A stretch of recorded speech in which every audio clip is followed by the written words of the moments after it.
Greetings all. We continue our series on the Vijñāna-bhairava-tantra with verse 38.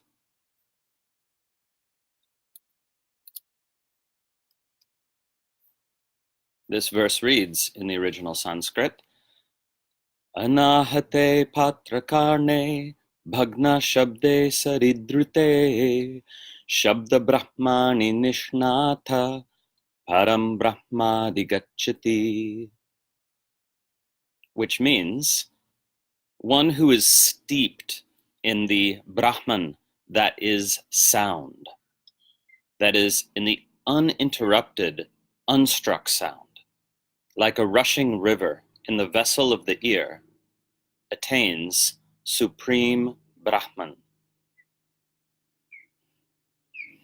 Okay, so the Sanskrit is clear and straightforward, but what it's alluding or referring to is not so clear, and it is surprising that this comes as Yukti number 12, because really this is not a beginner technique.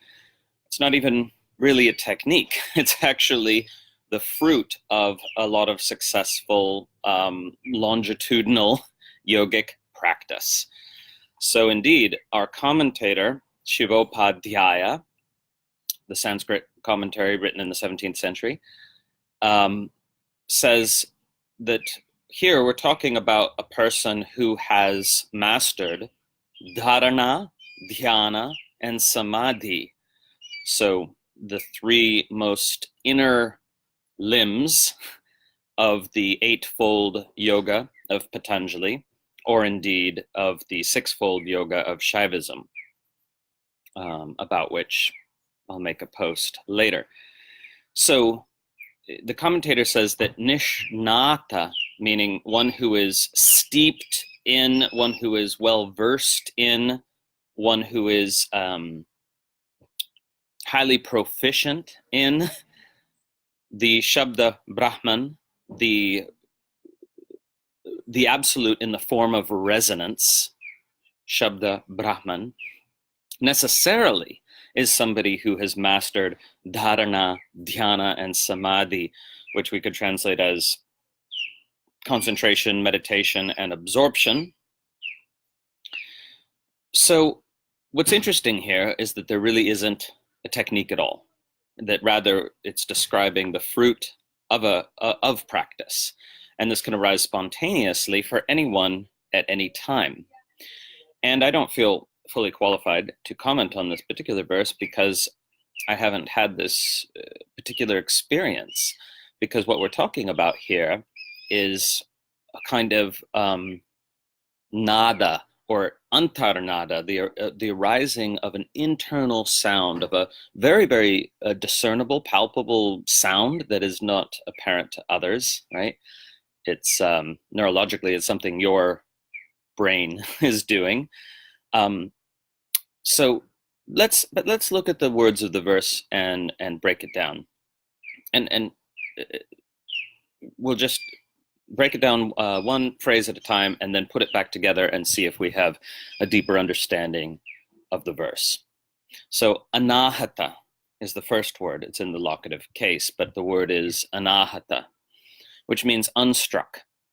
And this is also the name commonly given for the heart chakra, the anāhata chakra, because the heart chakra is the chakra of the unstruck sound, the chakra where the primordial resonance of Om is said to reside permanently, whether you perceive it or not. And let's pause for just a moment to note why proper pronunciation of Sanskrit is important, because a lot of people are going around saying Anahata chakra, Anahata. But the problem is, if you pronounce it that way, it actually ends up meaning the opposite of the correct meaning, because in Sanskrit, Anahata means not undamaged, meaning damaged, hurt, struck. whereas anāhata means unstruck. So the vowel lengthening actually gives us the opposite meaning. So this, again, is important if the actual vibration of the language is said to correspond to its meaning, not be arbitrary. We can debate about this, but certainly it's the case that anahata means not undamaged or not unstruck, which is the opposite of anāhata, unstruck. Okay, so the unstruck sound, meaning the sound that resonates, the vibration, we should say. It's not actually a physical sound most of the time. The vibration that resonates without any contact of anything with anything else. So it's just referring to the simple fact that we make music and noise by striking things together, whether it's a simple clap of the hands, whether it's, playing a drum or cymbals, or whether it's, any instrument is going to involve contact of two things. And here this resonance doesn't require any such contact. Okay, so it's sui generis, it's spontaneously arising. So pātra-karṇe, let's skip that for the moment. Abhagna, before sandhi, it's bhagna-śabde. So this means the uninterrupted sound. So this construes with anāhate. Anāhate, bhagna-śabde, the uninterrupted, unstruck sound, which is like, we have to understand the word like here, sarid-drute, a rushing river, pātra-karṇe, in the vessel of the ear. Now this is interesting because universally, the anāhata śabda, the anāhata dhvani, this spontaneously arising resonance is said to be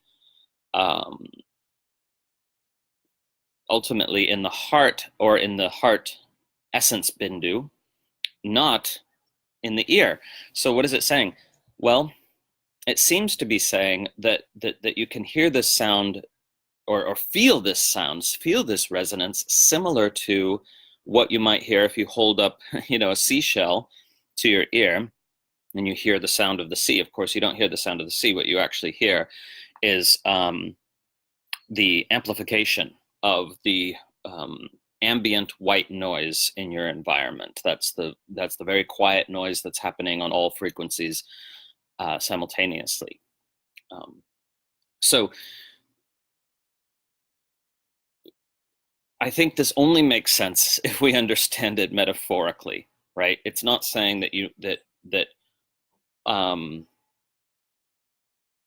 the attainment of the fruit of tuning into anāhata dhvani is just hearing a sound in your ear, right? And it is the case that a lot of people confuse internal Nāda, or spontaneous sound vibration resonance, with something like tinnitus, so you can hear a kind of ringing in your ear, or a lower pitched sort of white noise type sound. You can hear a variety of sounds that spontaneously arise due to just aberrations in the relationship of eardrum and the brain. I'm not an expert in this field, but I read a little bit about it, and we shouldn't confuse these sort of tinnitus sounds, or tinnitus, some people pronounce, with this antarnada, right? Because yes, it can arise as a sound that seems to be in the ear, but I really think that the author means it's like unto that sound, not that you actually need to hear a literal sound. But again, I don't actually know. I mean, this verse 38, is the first verse where I feel on shaky ground, in the sense of that it doesn't correspond to anything in particular in my own experience and practice, other than, of course, the sense of fundamental vibration, which to me is non-auditory, it's not sonic. But the sense of the pranava a fundamental kind of tonic, fundamental vibration that underlies all things, and that is sort of subsonic, if you will, in my experience. So I definitely have experience with that, the sense of this deep, fundamental, vibratory power underlying all things, and it's very, very subtle. And for me, that doesn't manifest as an audible sound. And so, does the author mean that? I don't know. And I welcome comments. Okay, so let's look at the second half of the verse while you write your comments or questions. Probably, I can't necessarily answer all your questions on this particular verse, but go ahead and chime in.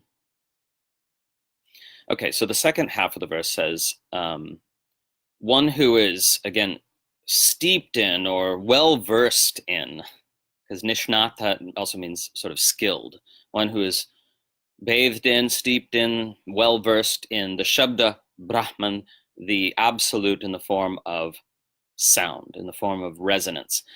Now, curiously, the text is using, a Vedic, or rather a Vedantic word for the absolute, Brahman. And our commentator is not quite comfortable with this, because indeed he glosses śabda-brahman with Nāda bhaktaraka, which is a much more tantric and a much more Shaivite phrase. So instead of śabda-brahman, the absolute in the form of sound, he glosses Nāda bhaktaraka, which means the supreme divinity, the supreme Lord in the form of sound. So, he seems a little bit uncomfortable with this Vedantic phrase because, of course, Tantric Shaivism sought to distance itself or distinguish itself very, very clearly from Vedanta, which it saw as, wrong view for various reasons that I get into in the Recognition Sutras book. So I don't want to rehash those now. So then it says, param brahmādhigacchati. Such a one attains the supreme absolute, the param Brahma. Okay, here synonymous with what we usually call Paramashiva. So this again, this verse to me seems sort of out of place. It doesn't give us an actual practice. It just talks about, tuning into this primordial vibration, which you either feel or you don't. And it's unclear whether you're supposed to actually hear it in the form of a spontaneously arising kind of sonic vibration, or whether it's enough to simply feel it on a kind of more subsonic level. Who knows? But again, I want to draw your attention to the fact that the commentator says, that you need to have mastered dharana, dhyana, and samadhi in order to have this experience. I don't know whether that's the original author's intent or not, but we do also see in the commentary this interesting phrase, samantat sarveshu pradeshu nirgalite shravana gocharam, meaning to say that he's talking about that this vibration is actually something that you perceive in all directions, non-local, pervading all space, not just in the heart chakra and not just internally, right? So that's my experience of it. Again, not on a sonic level, right? But rather the kind of felt sense of a singular vibration pervading all things. So would the original author say that, oh, that's what I was talking about? Yeah. Or not? I don't know. Okay, let's see what your comments are.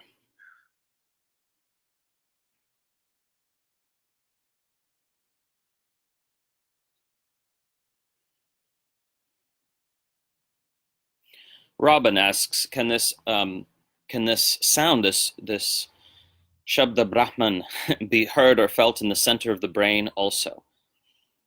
Yeah, well, the question is, when he says anāhata here, is he just meaning unstruck sound, or is it a reference to Anahata chakra? Possibly not the latter, because the heart chakra at this early period, remember this text is circa 800 or 850, and at this early period, the heart chakra is not in fact called Anahata chakra yet. So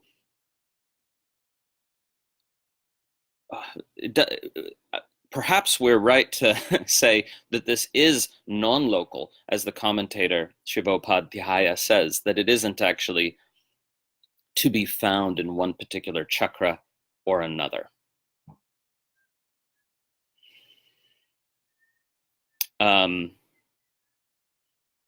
But yes, we can well, let's see what your other comments are.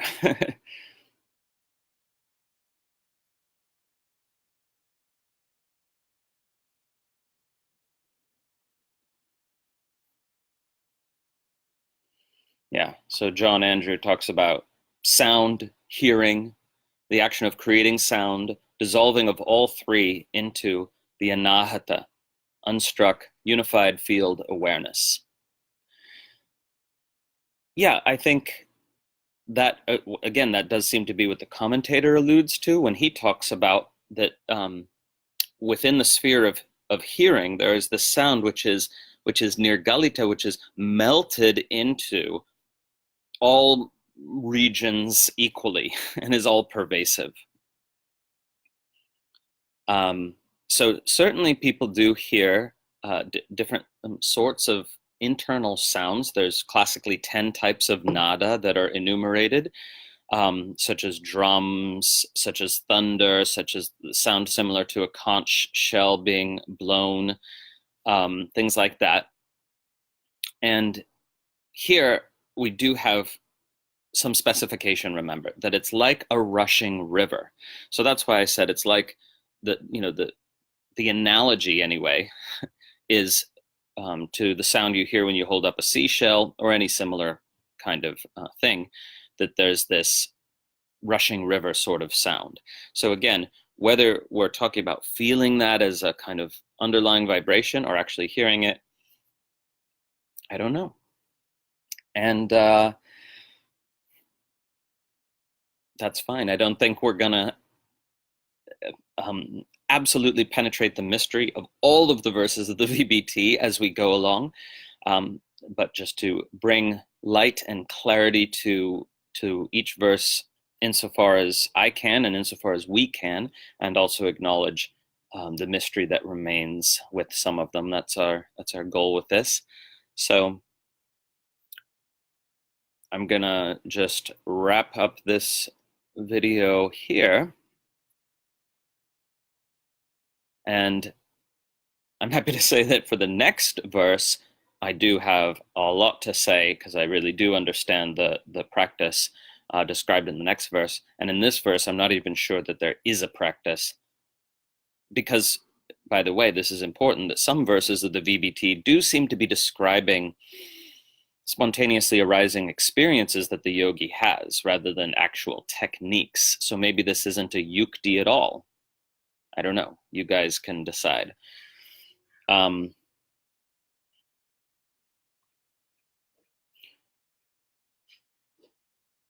Tara asks, is this sound related to Kundalini? No, it doesn't seem so, because Kundalini is alluded to elsewhere in this text. It's some of our earliest references to Kundalini are in this text, and the languaging is quite different from that of this verse.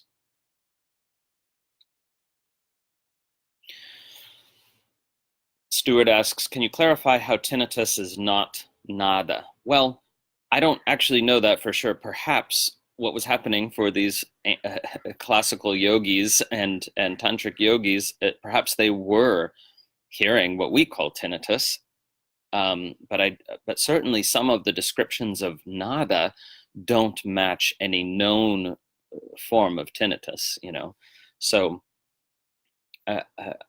this is not my area of expertise, so I don't want to say for sure one way or the other.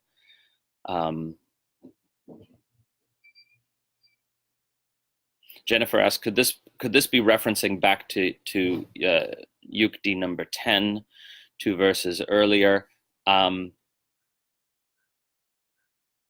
Perhaps so. Remember, then that verse, you block the orifices of the head and you do this internal hum mantra, which vibrates intensely towards the third eye.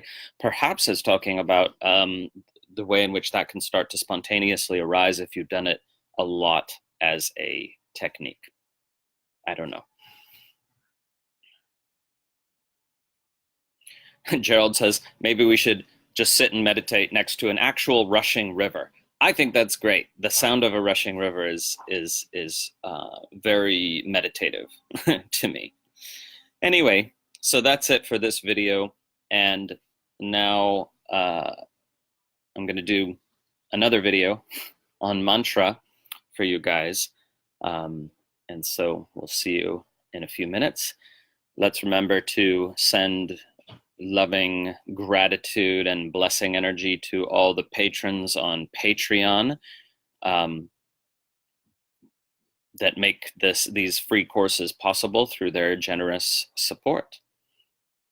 Okay, see you next time. See you next week for an exciting exploration of the practice of uchara and pranava in the VBT. Om.